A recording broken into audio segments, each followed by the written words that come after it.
नमस्ते। आप सभी से अनुरोध है कि कृपया आपने हमारी चैनल को सब्सक्राइब करें, वीडियो को लाइक भी अवश्य कर लें। उत्तर प्रदेश में चुनावी माहौल गरमाने लगा है और गर्मी जो है वो बड़ी तेज़ी से भड़क रही है। और गर्मी के कई कारण हैं, आपको पता है ही कि भाई योगी आदित्यनाथ ने कल ही घोषणा कर दी थी कि वो 1 लाख नौकरी देंगे। अगले 6 महीने में उन्होंने ये घोषणा की कि भाई हम हर हफ्ते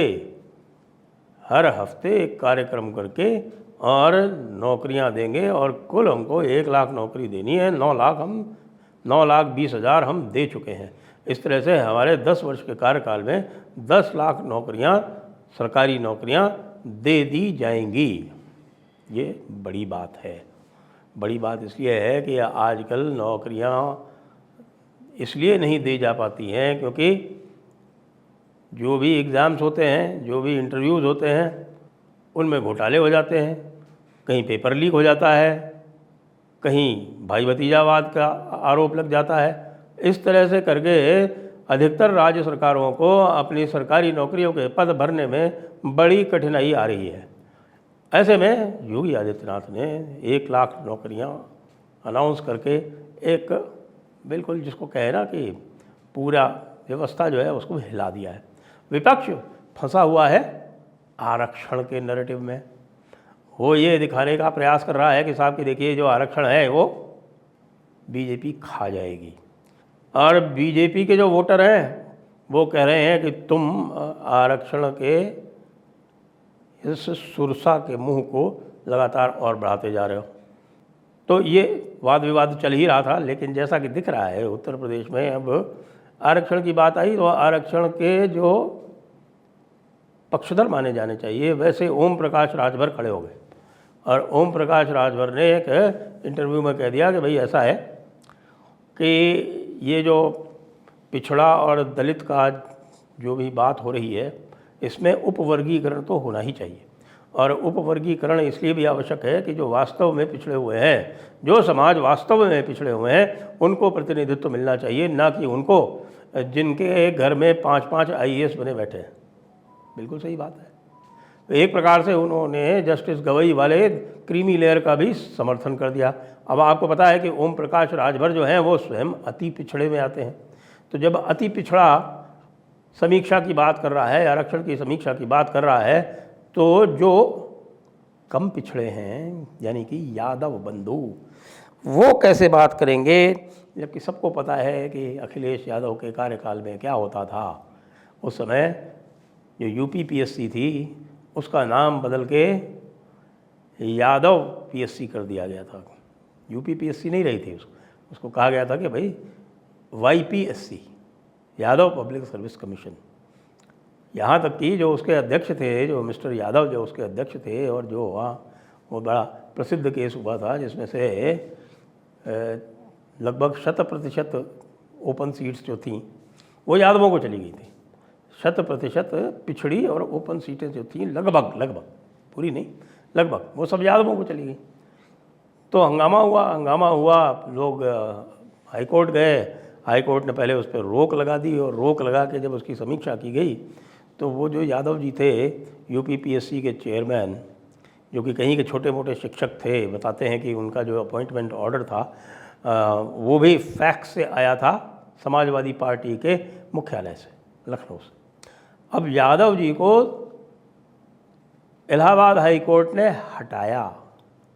ये पहला और अंतिम प्रकरण है जिसमें यादव जी को हटा दिया गया। तो सबको याद है, यादव राज सभी को याद है, विशेषकर जो अति पिछड़े हैं उनको तो अच्छी तरह से याद है कि किस प्रकार से पिछड़ों के नाम पे सारी नौकरियां यादव खा जाते थे, और ओपन कोटा की भी नौकरियां यादव खा जाते थे।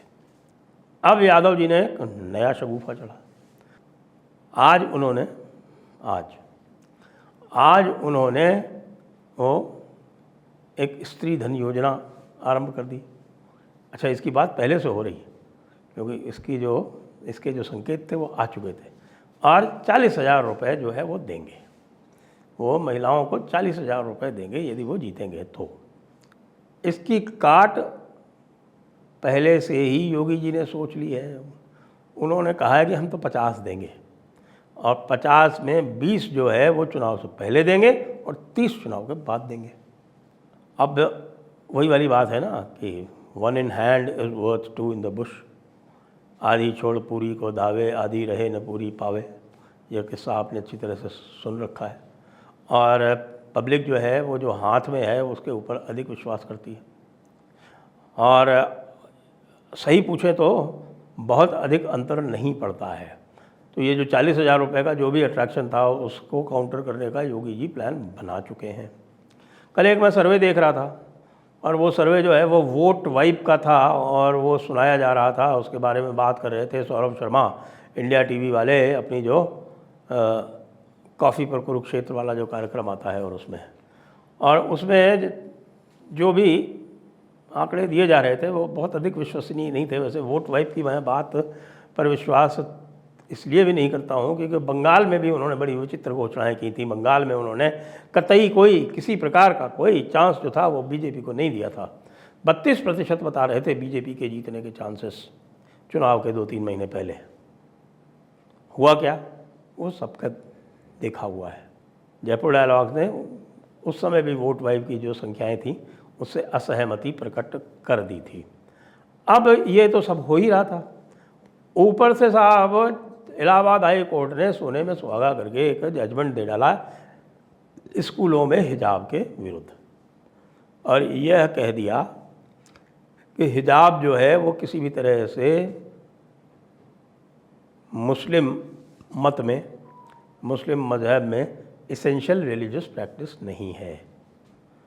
और क्योंकि ये इसेंशियल रिलीजियस प्रैक्टिस नहीं है इसलिए इसके ऊपर जिद करना कि नहीं साहब हम तो हिजाब पहनेंगे ही पहनेंगे, क्योंकि यदि हम हिजाब नहीं पहनेंगे तो हमारा धर्म भ्रष्ट हो जाएगा, यह बात कतई माने नहीं है। और मज़े की बात यह है कि ये जजमेंट दिया किसने?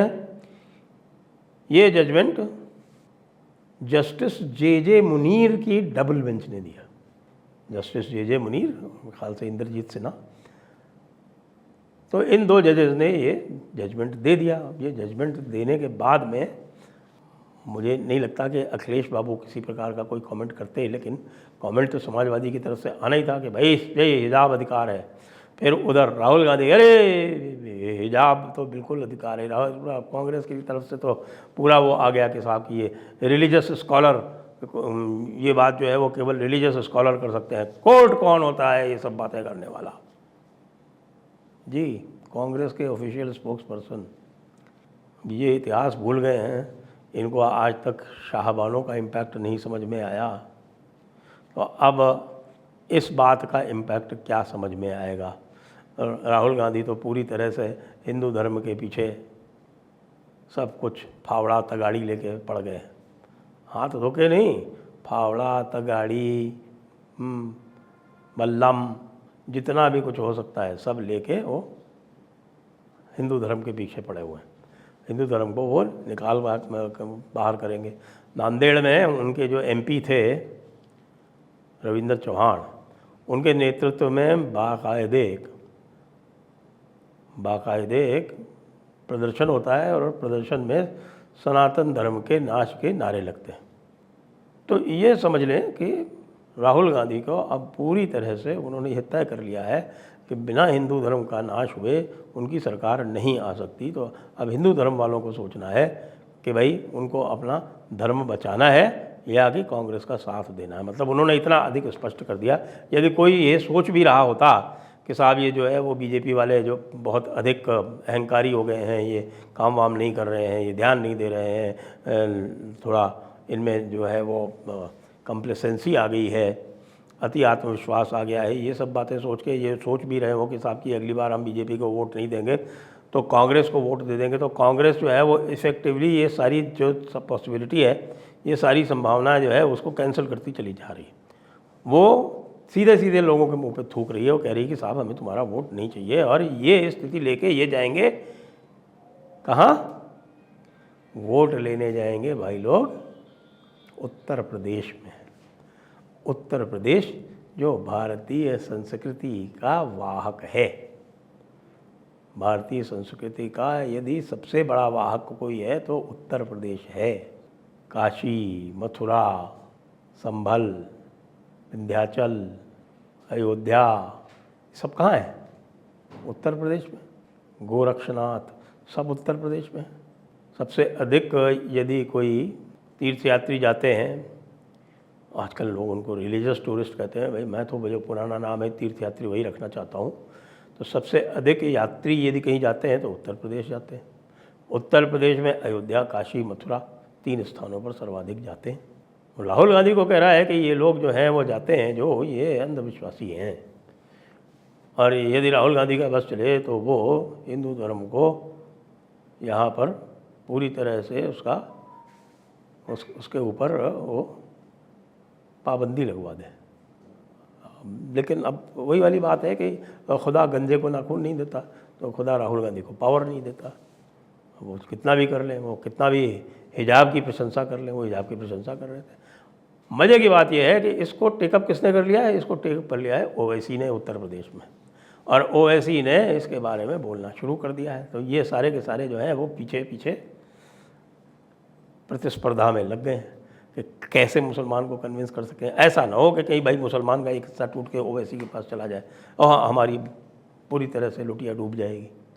लुटिया तो डूबनी तय है, क्योंकि दो